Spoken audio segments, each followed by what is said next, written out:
All right, Facebook, let's do one more. This is Chris with Maynard Dog Training Solutions, and I personally service and help out people with dog issues and behavior problems in Massachusetts and Rhode Island. We have a small staff. We both go out and help you out. I do help via video as well, provide remote services. So if you're not in the New England area and I can't drive to you, I can actually help you via video as well. So moving on. Something else that I get a lot of is barking dogs. People want to stop their barking dogs. So this one particular is for Danielle V in Rhode Island.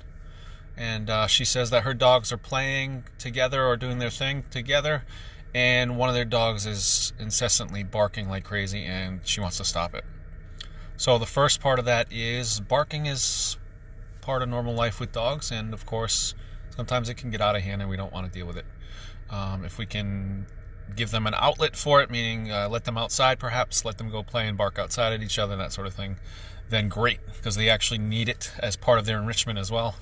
So completely stopping them is, it's not something that's impossible, but it's a little bit harder to work on. You have to have a lot of patience for it, but it can be done. So what we start with is knowing when it is that our dogs are barking. So you, Danielle, specifically know that it's when they're playing. I'm guessing it's in the house or very close by you. So we can start with, what is it that they're playing with? Maybe it's a particular toy or something, or is it a certain time of the day? Maybe it's exercise they need to get that energy out so they're not barking in the house. We want to find those alternatives as far as management goes so that they can't rehearse the behavior. That's the number one thing to do. But as far as training goes, when I train dogs to not bark using a quiet command, I will actually have some sort of treat ready or available, something that's really high reward. And I'm going to be ready. So let's say it's 8 o'clock at night and my dogs get crazy with each other. I know they're going to start barking at each other. Maybe it's just one, maybe it's both.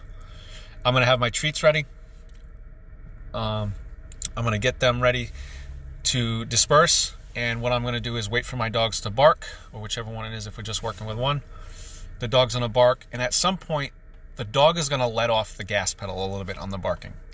It's going to slow down, it's going to change, it's going to fade out. The dog will stop and scratch or sniff something or change directions, maybe come towards you or whatever it may be. And at that very moment, when it slows, I'm going to mark it, and I'm going to reward that slowing down of the barking. And I'm going to start there. As I get that consistently and repetitive, so maybe I get it 5 or 10 times in a row, I'm going to change the criteria a little bit and wait for it to stop or slow down even a little bit more in order for the dog to get rewarded. So barking, slows a little bit. Maybe that's that first step, and it slows a little bit more. Now I'm going to reward for that. And I'm going to do that, the same thing, 5 or 10 times. And you're going to keep doing this until you get to a point where the dog is actually silent or stops and goes, oh, mom's got a treat. I'd rather go get a treat from mom. And then that's how you kind of build it up.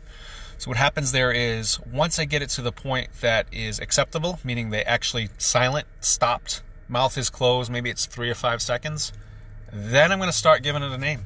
I just like to use the word quiet. It's the easiest name to do. It's a very short 2 syllables, and dogs catch on to it pretty easily. But you got to have some sort of reward for them and know what their reward system is for that particular dog, and start it from there.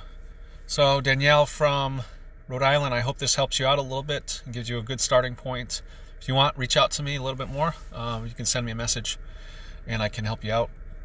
Also, if anybody ever needs me in the Rhode Island, Massachusetts area, I am available for private in-home sessions.